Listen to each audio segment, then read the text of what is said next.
Welcome to Shift Happens, where we discuss all things yoga, creating transformative experiences on the mat, off the mat, and on the path of yoga with your host, International Yogini Mimi Adeogba. Great morning. I'm here with my guest, Bhavesh. Ramji, I'm so glad to have you on the call with me today. Thank you. Thank you. Yes, thank you for inviting me. Thank you. Yeah. Bhavesh and I met in Rishikesh, in India. What was it, 2 years ago? Has it been 2 years? Yes. 2 years ago. Yeah, it's 2016. Yeah, it was 2 years. And Bhavesh is a world-traveling, world-renowned yogi extraordinaire who I've invited to come on this call. That's quite the grand title. You like that, right? So, quite the grand title, yeah. Okay, I'll turn it over to you. Why don't you tell the audience a little bit about yourself? Wow. Okay. So, yoga has been a big part of my life. Growing up, my parents did a lot of meditation, so they were involved with an organization that taught meditation as a way of achieving, experiencing peace of mind and how to translate this into our daily life. And I had the great fortune of being around this organization. They're called the Brahma Kumaris, and it's I've taken a lot of benefit from them. And yes, so being around them, it sort of helped me, gain the right influences to lead a very yogic lifestyle, to remain very easygoing and light, and having a good entertaining nature, but at the same time, discipline is there as well in terms of practice and disciplining the mind in terms of maintaining silence. And the stronger the intellect is, or the stronger our minds are, the less we can allow the external to influence us. So this sort of thing was been growing up with this total immersion from a very young age. I was about 8 years old when I first started meditation, but again at that age it was very simple, and at that sort of age you don't have many complicated thoughts going on in your mind. Not too many latent impressions. But yeah, later on, as there's complexities and emotion and everything else arise. My own journey of learning to almost detach myself from myself was a very, very, very powerful tool to actually allow myself to just almost free myself of any sort of games of ego that may be going on inside, and just simply being. Trying to be as genuine and honest as I can be. And this always comes down to the same simple yogic question that everybody wants to, gain the ultimate answer to, and that is, who am I? Who am I? Detach the self from the self. I love that statement. Really? I love that statement. And so here you are on the path, still on it, years later. Yeah, I'm still on it years later, and still asking the same question of, who am I? Who am I really? But the answers, can be many, or they can be very simple. And the simple answer for me is, I'm a living being that thinks, feels, acts. I took up the physical yoga back in 2013. So meditation was my grounding.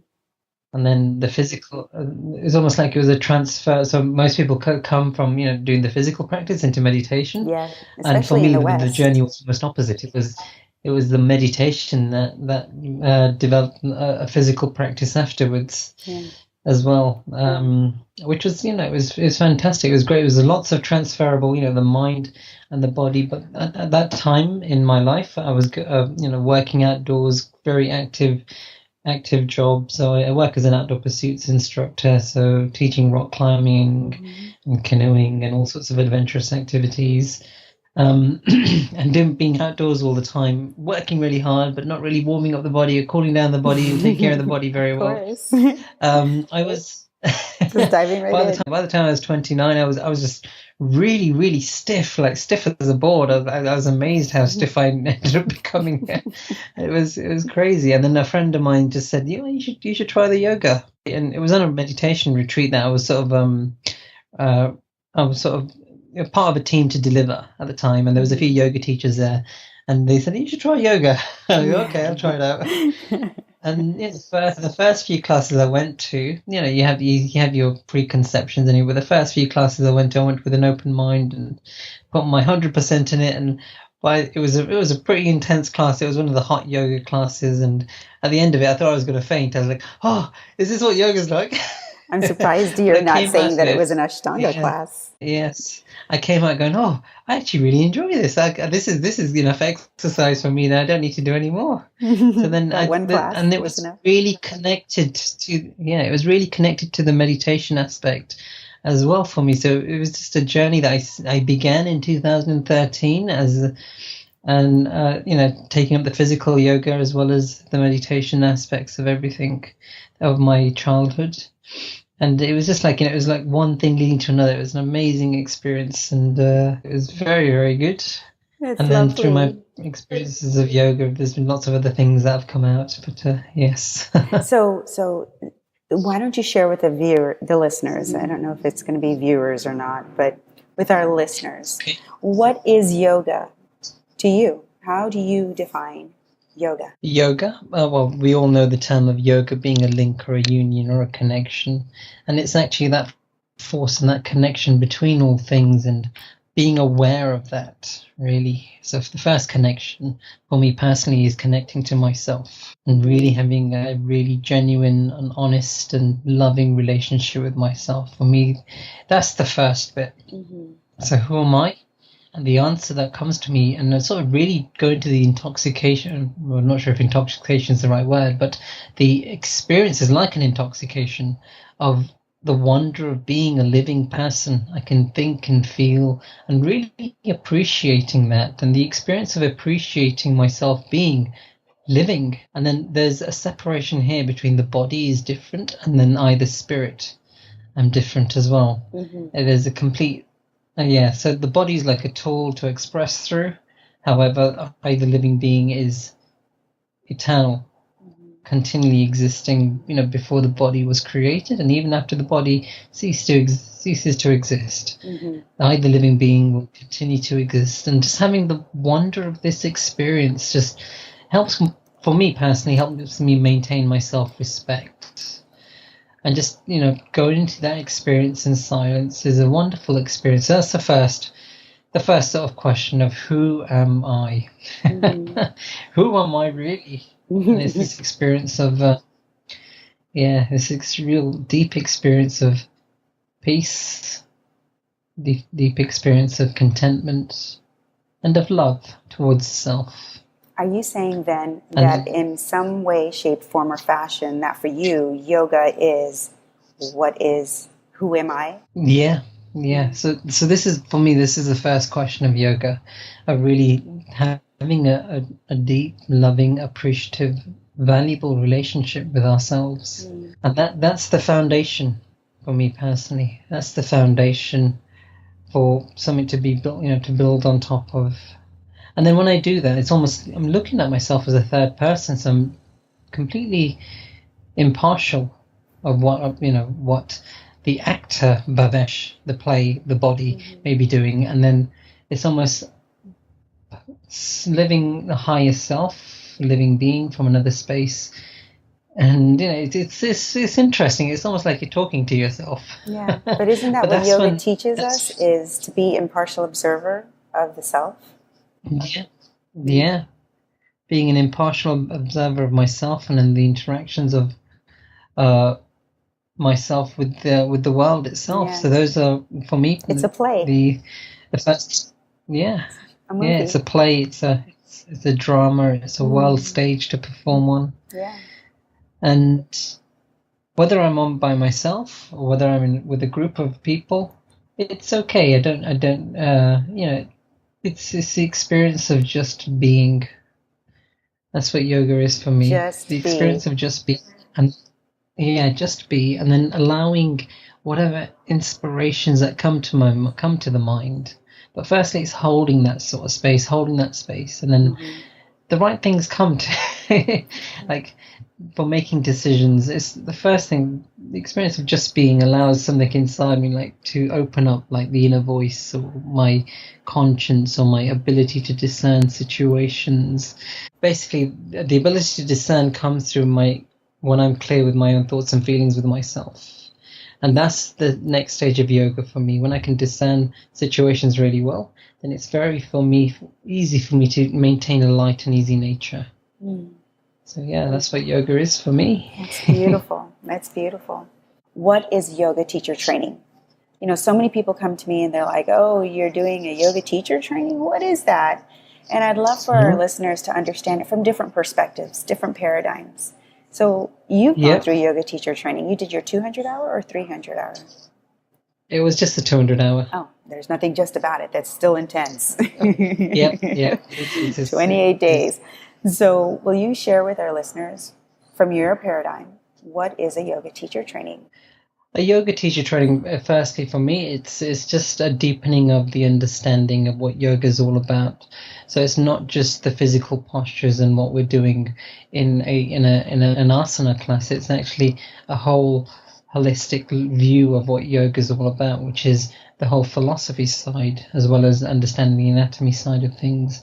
Then at the same time, it's a chance to experience our own bodies and explain, be aware of what our bodies can do and see where development can happen.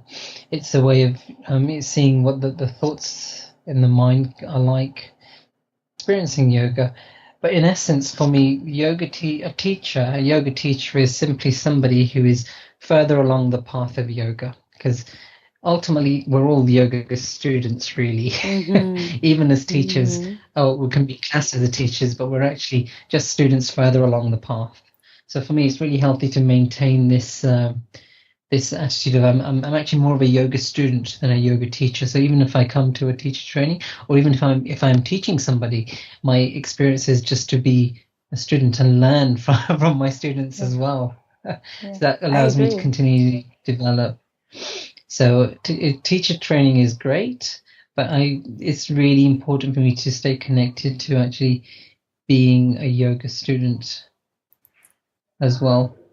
So we can get the title of a teacher, but we're still a student. So that's just one point I wanted to really come across. A teacher is somebody who's just further along the path of yoga, who is able to be there to guide and appreciate and support people on the journey of yoga. I share that often with my friends and my family, and if anybody who asks me, I'm still a student. So they'll say, "Oh, you're a teacher. You're a teacher." I'll forever be a student. So that resonates so much with me. Thank you so much for sharing that perspective. So I promised you I wouldn't take up a lot of your time, and we have hit the 15-minute mark. And I really appreciate you spending this time sharing with educating our listeners on your experience and thank you. And your evolution. Thank you for the opportunity to share. You're welcome. I do have one more question for you. What's your favorite yoga posture? Your favorite asana? My favorite yoga posture, well, one that I'm working on quite a lot, because we had a yoga quiz during our retreat this past week, and then we had to choose a favorite yoga posture. And for us, we were the Garudasanas. It's an opening of all those joints in the body, from the wrists to the shoulders and the elbows and the knees and the hips and the ankles. So Garudasana seems to be the opening. Well, you continue to fly like an eagle and soar and just be the beautiful self that you are.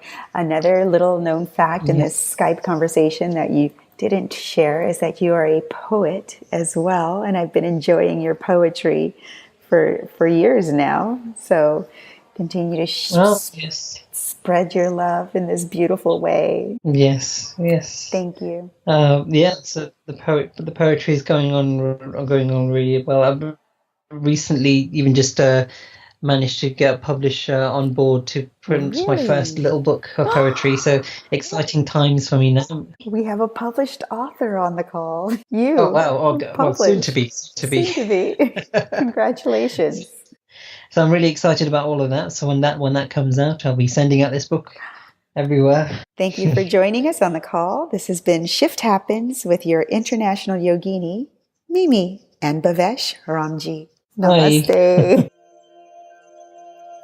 You've been listening to Shift Happens with international yogini Mimi Adeyokba.